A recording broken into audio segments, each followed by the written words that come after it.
Welcome to our cozy corner of tales, where the wisdom of ancient India comes alive. In the land of Bharat, where the sun dips into the horizon and paints the sky with hues of crimson and gold, the timeless narratives from this sacred land have been passed down through generations, sharing valuable lessons and spiritual wisdom. Today, we'll delve into one such tale from the collection of Tenali Ramakrishna, a treasure trove of stories that have been cherished in India for centuries. Let's begin our journey with A Scholar Defeated, a story that will transport us to a world of wit, wisdom, and wonder.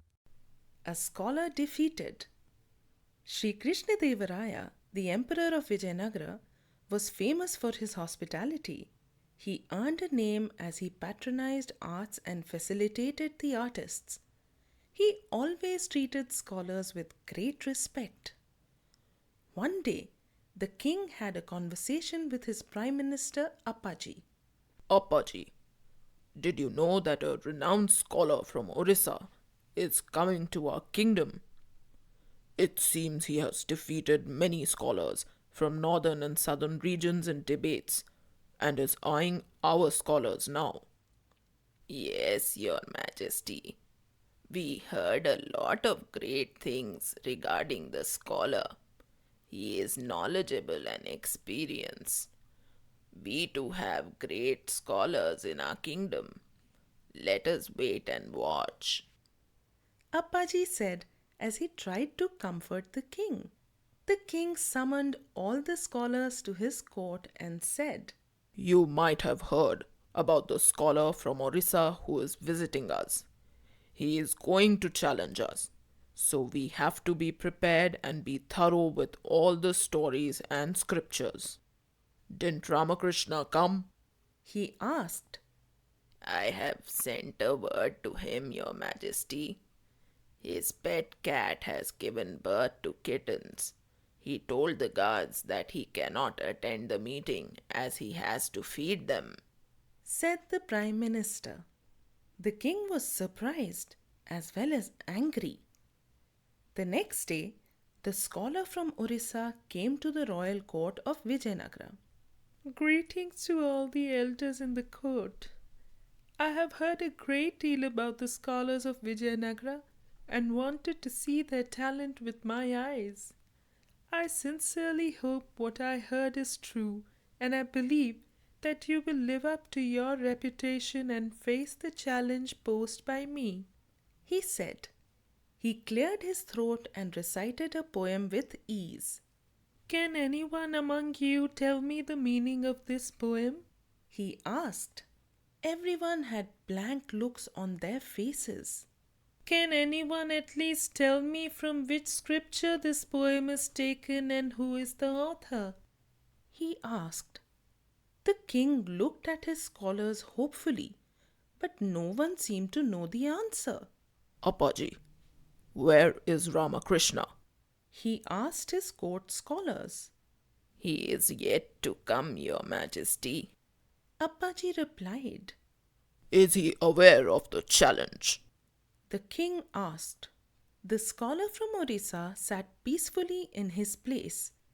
He looked at the king and asked, Your Majesty, can you answer me? We heard that you too are a good poet, he said, mocking him.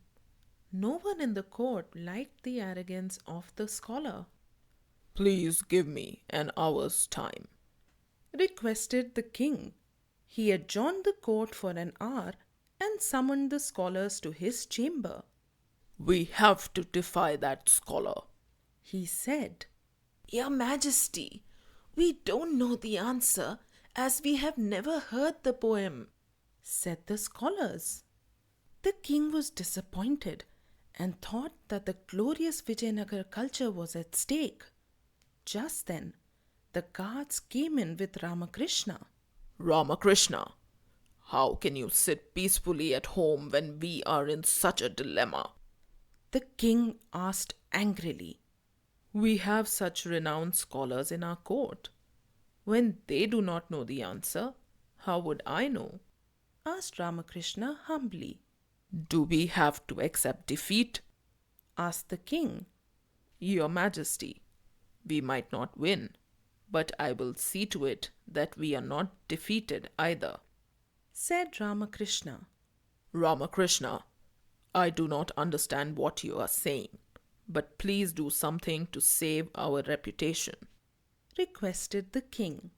The other scholars had their doubts regarding Ramakrishna. Meanwhile, Ramakrishna was thinking of ways to tackle the scholar from Orissa. You go ahead.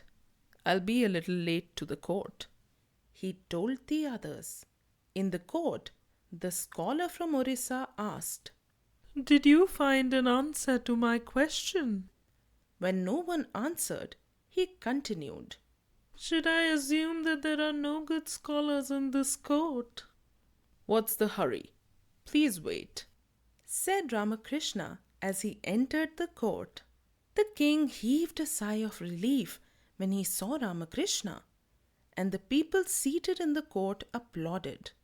The scholar from Orissa, aware of the court jester's reputation, greeted him. Greetings, Tenali Ramakrishna. Ramakrishna reciprocated the greetings. Do you have an answer? The scholar asked. Before I answer, let me ask you a question, said Ramakrishna. What is it? Asked the scholar. Have you read all the scriptures in the world? Questioned Ramakrishna. Yes, indeed, boasted the scholar. Ramakrishna produced a big book wrapped in a red silk cloth. The scholar from Orissa was worried seeing the size of the book. The king looked at the book and then at the scholar. Seeing the scholar's troubled face, he and his prime minister exchanged smiles. The scholar asked, What is this book? Tilakashta Mahisha Bandhanam, replied Ramakrishna. Everyone stared at Ramakrishna with blank expressions, as they had never heard of that book. You said you are familiar with all the scriptures in the world. Can I ask you a few questions from the book? Ramakrishna asked. I have never heard about this book, said the scholar. You gave us an hour to answer your question. I will give you 1 day's time. We shall discuss this book tomorrow. Ramakrishna challenged the scholar. I will answer your question tomorrow, he continued. The scholar from Orissa did not have any other way than to accept the challenge. The scholar went back to his quarters and could not sleep the entire night. Tomorrow when I go to court, I have to give an appropriate answer to Ramakrishna. If not, I have to accept defeat. But what else can I do? I have no answer to his question. I better flee from here to avoid defeat, he thought. He summoned a guard and gave him a letter addressed to the king. O great king, I fell ill all of a sudden, and hence I am going back to Orissa, he wrote in the letter to the king. The next day, the king asked Ramakrishna about the trick that he had played to drive away the scholar. Ramakrishna opened the red silk cloth and showed it to the king. There was no book in the cloth except for lead, firewood, and rope. Ramakrishna explained further. Tilam means lead, Kashta means firewood, and Mahishabandham means rope used to tie buffalo. The king laughed out aloud, praised him, and rewarded him with his diamond ring. As we conclude the tale of a scholar defeated from the timeless narratives of Tenali Ramakrishna, we're reminded that true wisdom lies not just in knowledge, but in humility and the ability to learn from others. Download the Storywaves app from Apple or Android app stores to explore more stories from this collection and cultures around the world. A Storywaves subscription costs less than $1 a month, making it one of the most affordable ways to bring quality stories to your family. All new stories are available on the Storywaves app, and the most exciting content is only available on the app, so be sure to check it out. Subscribe to our YouTube channel and follow Storywaves on Instagram, TikTok, and Spotify for updates on upcoming content. Thank you warmly for watching.